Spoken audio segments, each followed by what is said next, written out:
Hey there, it's Christy Nielsen, and I am live in Seattle.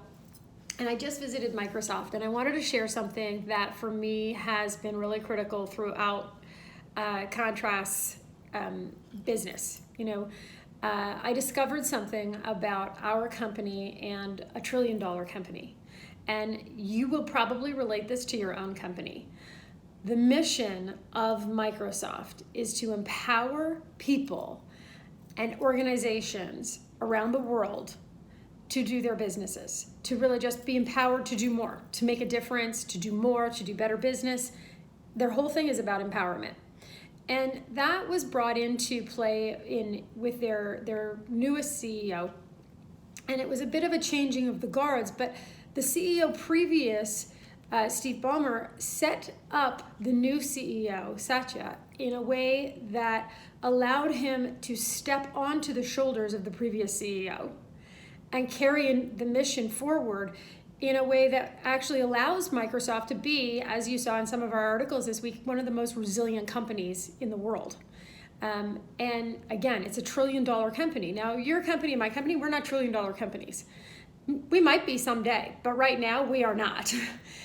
But there's still an alignment with stepping on the shoulders and onto the things that we did before, that keep our mission and our values in front of us.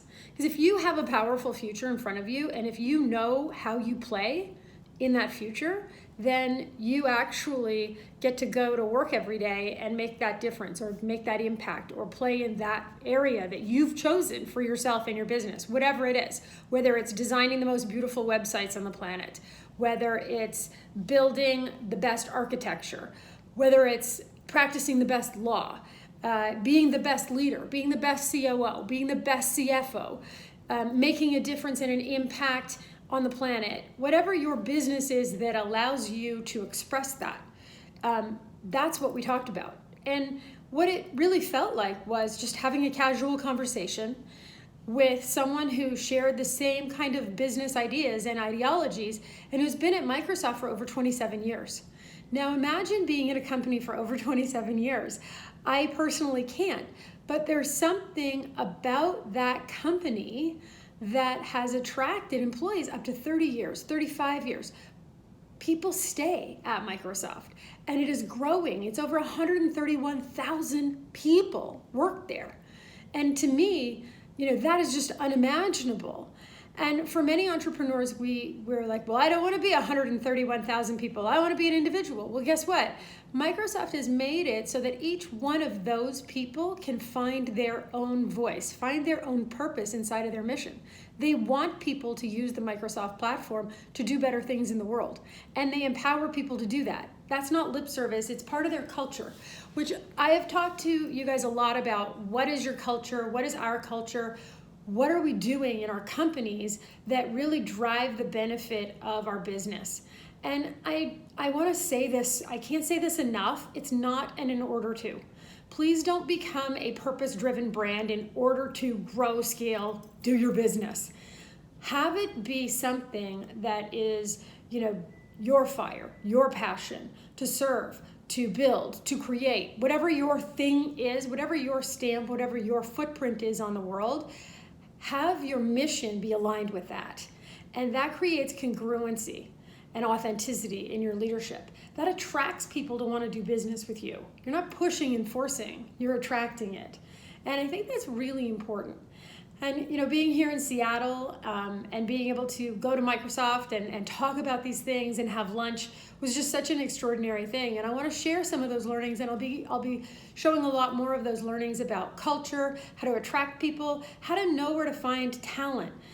One of the most interesting things that Chris said yesterday is they don't look for the smartest person. They look for the most coachable.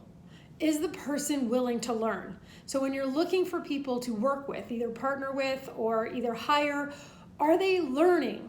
Are they in a learning mindset? Do they have a growth mindset, which you hear me talk about all the time? Do you have a growth mindset? Do you have a learning mindset? Or are you really, very knowledgeable and really not coachable, because that doesn't mean you can't be willing to learn, but you ought to understand that those are limitations. And Microsoft doesn't employ people who aren't willing to learn, who aren't coachable, which was a really big eye-opening thing for me, because they don't have to be the smartest person in the room, but they do have to be willing to learn. And I love that. And I love that they are just really consistent with their mission, and they're fun. They do fun things. They make gaming. They create things for kids. And what I didn't know is that Minecraft is actually from the beginning, showing kids how to code and build things in computers while they play. Shh, don't tell the kids. They're learning while they play that game. So I'm going to stop nagging my boys about playing that game. So that's just a little bit of fast what happened yesterday what happened today while I'm here in Seattle.